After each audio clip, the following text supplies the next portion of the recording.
7 fakta unik Wahabisme. Celeng berarti Wahabi mereka.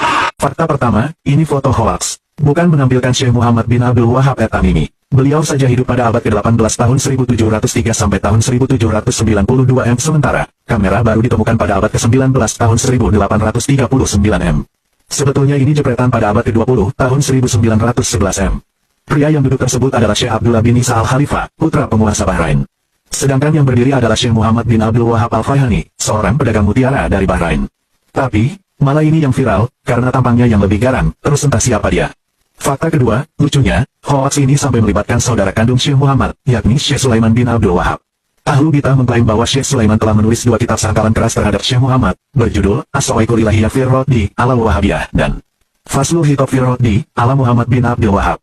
Kitab-kitab tersebut sama sekali bukan karangan beliau. Tidak mungkin Syekh Sulaiman sebodoh itu, latah ucap Wahabi, padahal beliau sendiri juga keturunan Abdul Wahab. Fakta ketiga, kata Wahabi adalah eksonim yang baru dipopulerkan oleh Syiah dan Sufi dari Kesultanan Utsmaniyah setelah 20 tahun wafatnya Syekh Muhammad. Adapun sebelum itu hanya disebut Muhammadiyah. Fitnah Wahabi masuk ke Indo sejak zaman penjajahan. Fakta keempat, salah kaprah penggunaan istilah Wahabi. Tidak tepat mengklasifikasikan ajaran Syekh Muhammad dengan Wahabiyah serta melabeli orang yang menerima ilmu beliau dengan Wahabi, seolah-olah itu adalah kelompok dengan ajaran tersendiri. Buktinya tidak demikian.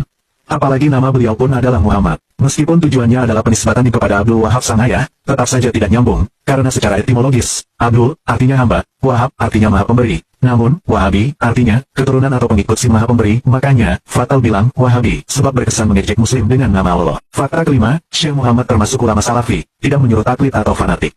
Ajarannya sama persis dengan para ulama salafi sebelumnya. Beliau bukanlah orang pertama yang membagi ilmu tauhid jadi 3 kategori. Masya Allahnya lagi, keluarga beliau, dari kakek hingga cucu, semuanya adalah ulama.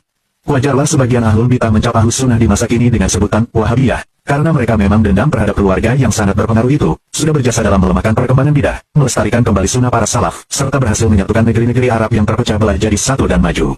Fakta keenam, Wahabi bukan khawarij radikal yang memberontak terhadap kekuasaan Utsmaniyah serta menjajah Saudi. Justru Syekh Muhammad bin Abdul Wahab dan Pangeran Muhammad bin Saud adalah penduduk asli kota kecil di Riyadh yang memang berada di bawah penguasaan Raja Saud. Dakwah hanya bersifat persuasif, bukan paksaan, terbuka untuk umum, tidak ada provokasi melawan Utsmaniyah. Perang yang terjadi saat itu pun karena betul diancam dan ditantang. Di luar masa perang, Utsmaniyah tetap diizinkan berhaji dan umroh. Seandainya Saudi sebagaimana tuduhan itu, toh sekarang di sana tetap ada pelaku maksiat, ahlu bidah, hingga non-muslim, tidak ada pemaksaan untuk mengikuti salafiyah atau pembantaian bagi yang berbeda. Fakta ketujuh, jauh sebelum masa Syekh Muhammad bin Abdul Wahab, sudah ada kelompok yang disebut Wahabiyah, sebutan lainnya adalah Wahbiyah, atau Ibadiyah, atau Rustumiyah. Jelas merupakan kelompok khawarij yang dipimpin oleh Abdul Wahab bin Abdurrahman bin Rustum, berpusat di Afrika Utara. Ali bin Abi Thalib pernah memerangi mereka dalam perang Nahrawan. Wahabiyah ini, memerangi Syiah dan sekaligus Ahlus Sunnah. Ahlu bidah menyelipkan syubhat Wahabi khawarij pada kita melalui kisah ini. Yuk istiqomah dan tebarkan dakwah. Jika kamu melihat seorang muslim, baik di Saudi atau dimanapun, terjerumus dalam bid'ah atau kesalahan lainnya, ingatkan mereka tentang perjuangan para pendahulu demi nikmatnya kehidupan kita hari ini. Sampaikan ayat-ayat Allah dan sunnah para salaf, agar mereka kembali ke jalan yang benar.